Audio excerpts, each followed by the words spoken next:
Hi viewers, welcome to our channel. ప్రస్తుతం మనతో పాటు భరద్వాజ్ గారు సీనియర్ జర్నలిస్ట్ ఉన్నారు. వారితో ఒకసారి మాట్లాడదాం.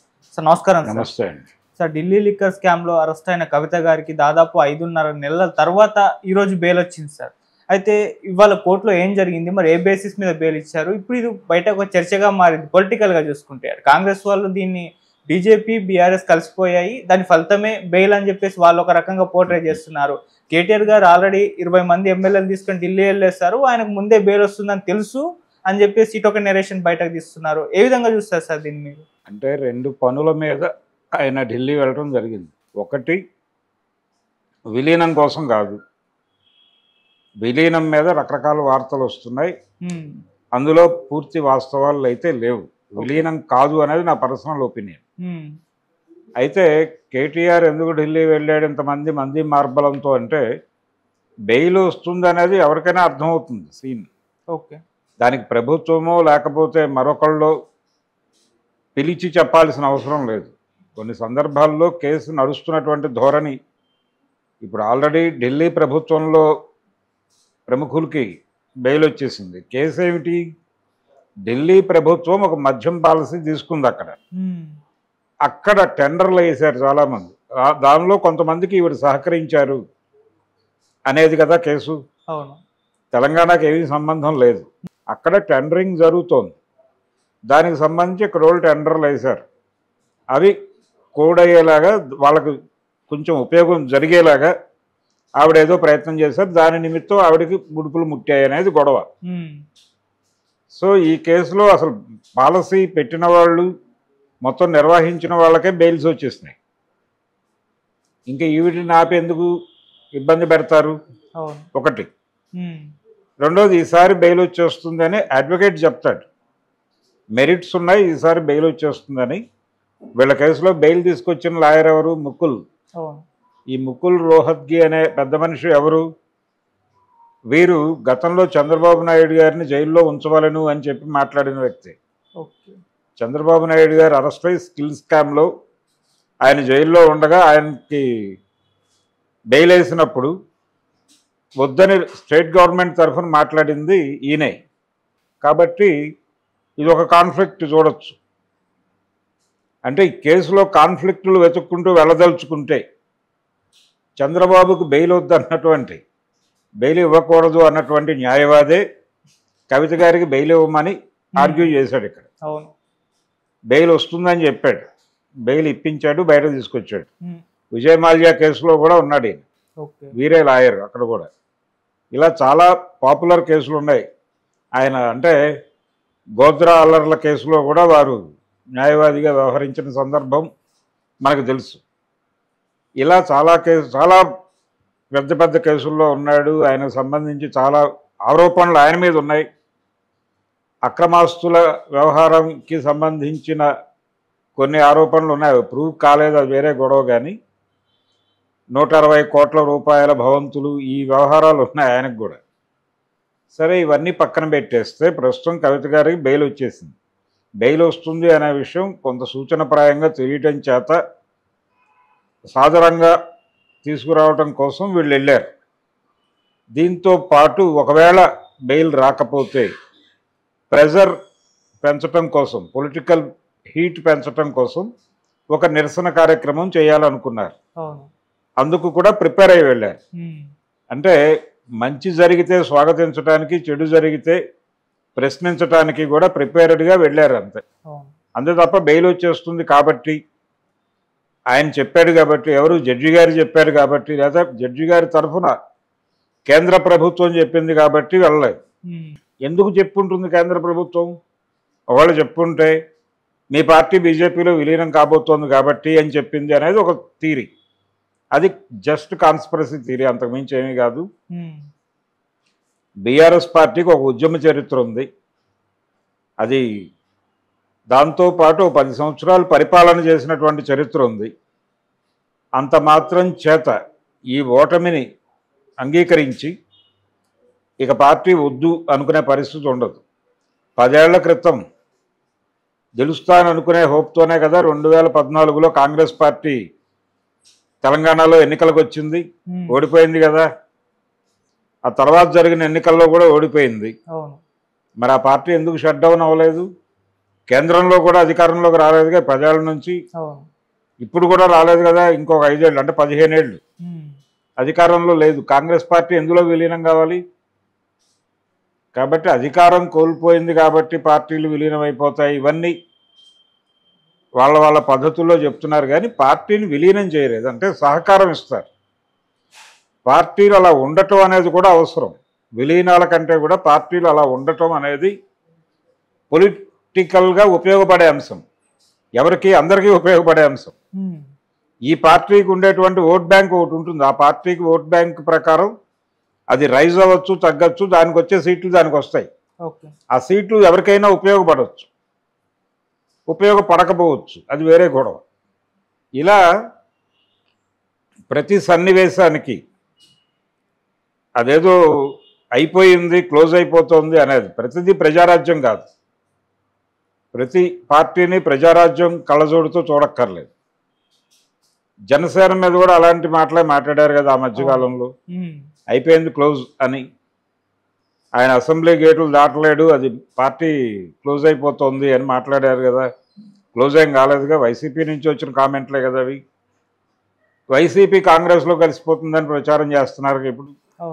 అంటే విలీనానికి సంబంధించి రకరకాల స్పెక్యులేటివ్ స్టోరీస్ ఉన్నాయి ప్రపంచంలో. అవి పక్కన పెడితే కవిత గారికి బెయిల్ వచ్చింది అనేది వాస్తవం. ముకుల్ రోహిత్గి తన వాదనా పటిమతో బెయిల్ తీసుకొచ్చాడు. వాదనా పటిమ కూడా ఏమీ కాదు, అక్కడ ఆల్రెడీ ఈవిడ కొత్తగా బయటకు వెళ్ళటం వలన సాక్ష్యాలు తారుమారు చేసే పరిస్థితి ఏమీ లేదు. చంద్రబాబుకు బెయిల్ అడ్డుకున్నప్పుడు ఆయన చేసిన ఆర్గ్యుమెంట్ అదే, చంద్రబాబు బయటకు వెళ్తే సాక్ష్యాలు తారుమారు చేస్తాడు అని. ఇక్కడ సాక్ష్యాలు తారుమారు చేసే అవకాశం లేదు. ఆల్రెడీ ఇందులో ఇంతకంటే పెద్ద హ్యాండ్స్ బయట ఉన్నాయి కాబట్టి బెయిల్ ఇవ్వండి అని అడిగాడు, బెయిల్ ఇచ్చారు, అయిపోయింది. ఇప్పుడు వేగంగా షూరిటీలు ఇతర ప్రొసీజరు కంప్లీట్ చేసి బై హ్యాండ్ ఈ కాగితాలు తీసుకుని వెళ్ళి, అంటే బెయిల్ రాగానే రిలీజ్ అవ్వరు, బెయిల్ వచ్చిన తర్వాత షూరిటీలు ప్రొడ్యూస్ చేయాలి. షూరిటీలు ప్రొడ్యూస్ చేసిన తర్వాత రిలీజ్ ఆర్డర్ రెడీ అవుతుంది. రిలీజ్ ఆర్డర్ రెడీ అయిన తర్వాత అది జైలుకు చేరాలి. జైలుకు 2 పద్ధతుల్లో చేరుతుంది, ఒకటి బై హ్యాండ్ చేరుతుంది, లేదంటే బై పోస్ట్ చేరుతుంది. బై పోస్ట్ చేరితే డిలే అవుతుంది కాబట్టి బై హ్యాండ్ తీసుకెళ్ళడానికి వెళ్తారు. బై హ్యాండ్ పిటిషన్ వేసుకోవాలి, ఆ పిటిషన్ జడ్జి గారు యాక్సెప్ట్ చేయాలి. చేసినప్పుడు బై హ్యాండ్ వెళ్తుంది. లేదు వీళ్ళు లోపాయకారిగా సిబ్బందితో మాట్లాడుకుని వాళ్ళే తీసుకెళ్ళి అక్కడ ఇచ్చేలాగా కూడా చేసుకోవచ్చు.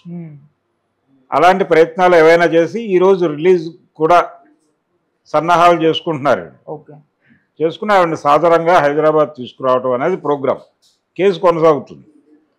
బెయిల్ అనేది ఏంటంటే జైల్లో ఉండాల్సిన అవసరం లేకుండా, అంటే ఇక్కడ నేరం నిరూపితం అవ్వలేదు, నేరం మోపబడింది అంతే, నేరం నిరూపితం అవ్వలేదు. నేరం నిరూపితం అయ్యే వరకు ఆవిడ బయట ఉండొచ్చు. ఎందుకు బయట ఉండొచ్చు అంటే కన్సర్న్ షూరిటీ ప్రొడ్యూస్ చేశారు కాబట్టి అలా బయట ఉంటారు. ఆవిడ బయట ఉండి కేసు కంటెస్ట్ చేస్తారు. రేపు పొద్దున కేసు ఒకవేళ సరైన సాక్ష్యాధారాలు లేనందున కేసు కొట్టేస్తున్నానని చెప్పొచ్చు జడ్జి గారు, అప్పటి జడ్జి గారు. ఇది ఇప్పట్లో ట్రయల్ జరిగిపోతుందని అనుకోనక్కర్లేదు. ఒక కేసు ట్రయల్ జరగడానికి 5 ఏళ్ల నుంచి 10 ఏళ్ళు 20 ఏళ్ళు ఎంతకాలమైనా పట్టవచ్చు. సో ఆవిడ ప్రస్తుతానికైతే రిలీఫ్ ఫీల్ అవుతారు బయటకు రావటం వల్ల. వచ్చిన తర్వాత ఆవిడ పొలిటికల్ జర్నీ ఎలా ఉంటుంది అనేది చూడాలి. ఆవిడకుండే ఎలిగేషన్స్ ఆవిడకుంటాయి, ఆవిడకుండేటువంటి అభిప్రాయాలు ఆవిడకుంటాయి. సో నెమ్మదిగా బయటికి ప్రపంచంతో కాంటాక్ట్లోకి వస్తారు. ఆవిడేమిటి అనేది ప్రపంచానికి అర్థమవుతుంది. ఈ కేసులో అరెస్ట్ అవ్వటం నుంచి బాధపడుతూ కూర్చోవటం కన్నా కూడా ఒక పొలిటికల్ యాక్టివిటీలోకి వచ్చేయటమే బెటర్ అనుకుని ఆవిడ రోడ్డు మీదకి వచ్చేస్తారు, వెంటనే యాక్టివిటీలోకి వచ్చేస్తారు. సో ఈ కండిషన్లో బీఆర్ఎస్ని తీసుకెళ్ళి ఇంకో చోట విలీనం చేయటం, ఇలాంటి పనులు చేయాలని కేసీఆర్ అనుకోడు.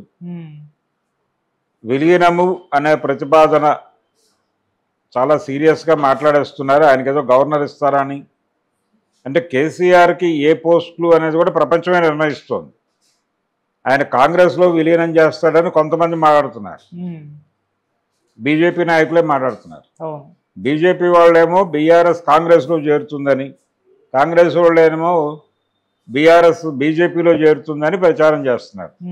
వీళ్ళ మీడియా వీళ్ళ కథ, వాళ్ళ మీడియా వాళ్ళ కథ ప్రచారం చేస్తున్నారు. అంతకుమించి విలీనం లేదు. ఇది కోర్టు నుంచి సీరియస్గా వచ్చిన నిర్ణయం ప్రకారం వచ్చిన బెయిలే, అంతకుమించి ఏమీ కాదు.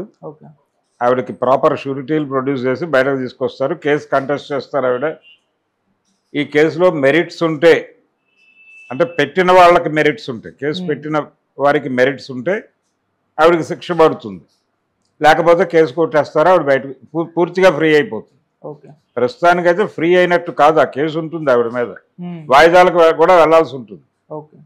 వాయిదాలకి అక్కడికి వెళ్ళొచ్చు, లేదు అక్కడికి రాలేని కండిషన్ ఉంటే దగ్గరలో ఉన్న కోర్టుకి చెప్పుకోవచ్చు. ఇలా ఏదో ఆవిడ ఆ కేసుతో ఆవిడ తంటాలు ఆవిడ పడుతుంది భవిష్యత్తులో.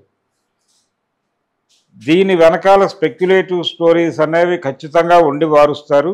అది మీడియా బాధ్యత. ఇలా రకరకాల కథనాలు రావచ్చు. ప్రధానమైనటువంటి కథనం, ఇంట్రెస్టింగ్గా అనిపించే కథనం, జనాల్ని హుక్ చేసే కథనం అయితే బీఆర్ఎస్ బీజేపీలో విలీనం అవుతుందని. దానికి కొంత సర్క్యులేషన్, దానికి ఆదరణ దానికి ఉంటుంది.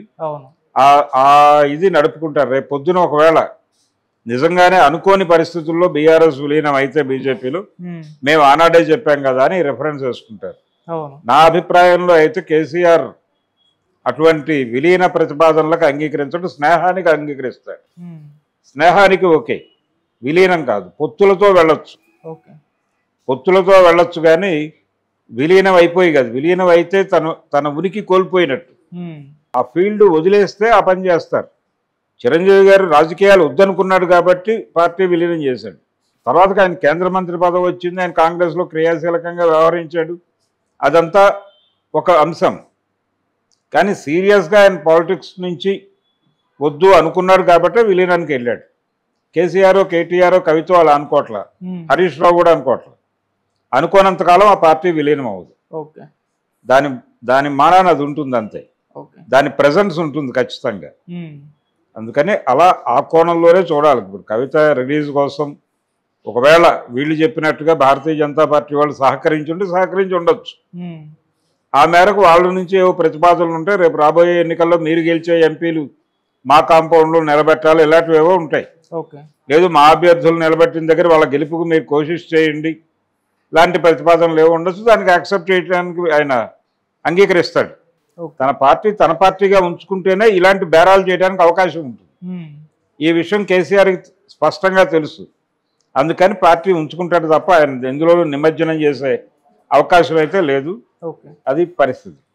సార్, ఇప్పుడు మనీష్ సిసోడియా గారు బయటకు వచ్చేసారు, కవిత గారు బయటకు వచ్చేసారు. ఇదే కేసులో ఉన్న కేజ్రీవాల్ గారి పరిస్థితి ఏంటి అంటే, కేజ్రీవాల్ గారు జైల్లో ఉండడం బీజేపీకి అవసరం, కవిత గారికి కూడా అందుకే బెయిల్ దొరకట్లేదు. కవిత గారు బయటకు వస్తే కేజ్రీవాల్ గారు కూడా బయటకు వస్తారు, అందుకే బీజేపీ కాస్త మౌనం పాటించి నిలబట్ల అంటున్నారు. మరి ఇప్పుడు వచ్చే ఛాన్స్ ఉందంటారు?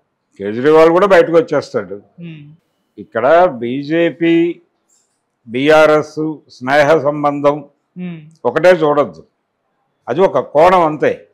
అది కూడా ఒక స్పెక్యులేషన్ అంతే. ఇక్కడ చూడాల్సిన వాస్తవం ఏమిటి అంటే, కేజ్రీవాల్కి బెయిల్ వస్తుందా అనేది. ఇప్పుడు వీళ్ళందరికీ బెయిల్ ఇచ్చిన తర్వాత ఆయన అడుగుతాడు, ఇంతమందికి బెయిల్ ఇచ్చారు నా కేసులో, నాకెందుకు ఎవరు అని. దానికి రిప్లై చెప్పాలి కదా కోర్టు. సో మీరు ఇవి మీ దగ్గర ఉన్న డిమెరిట్స్ అంటారు వాళ్ళు. ఆ మెరిట్స్, వాటిని మెరిట్స్గా భావించడానికి ఏమేమి సమర్పించాలో అవి సమర్పించుకుంటారు. ఈ రోజు కాకపోతే రేపైనా బెయిల్ వస్తుంది ఆయనకి. ఎవరిని జైల్లో అలా కట్టేసి ఉంచడానికి కుదరదు. బెయిల్ అనేటువంటి వెసులుబాటు రెండు ప్రయోజనాలు ఉన్నాయి. వీళ్ళు బయట ఉంటే ఏదైనా ప్రొడక్టివ్గా ఉపయోగపడవచ్చు అనే ఉద్దేశంతో ముందస్తు బెయిల్స్ ఇస్తారు. అలా ఆయనకు కూడా ఒక బెయిల్ మంజూరైతే కావచ్చు. కాకపోయినా ఆయన సఫర్ అయ్యేటట్టు కనిపించడం లేదు. ఆయన దూరంలో ఆయన వెళ్తున్నారు కాబట్టి అలాగే నడుస్తుంది. Okay sir, thank you so much sir. Thank you.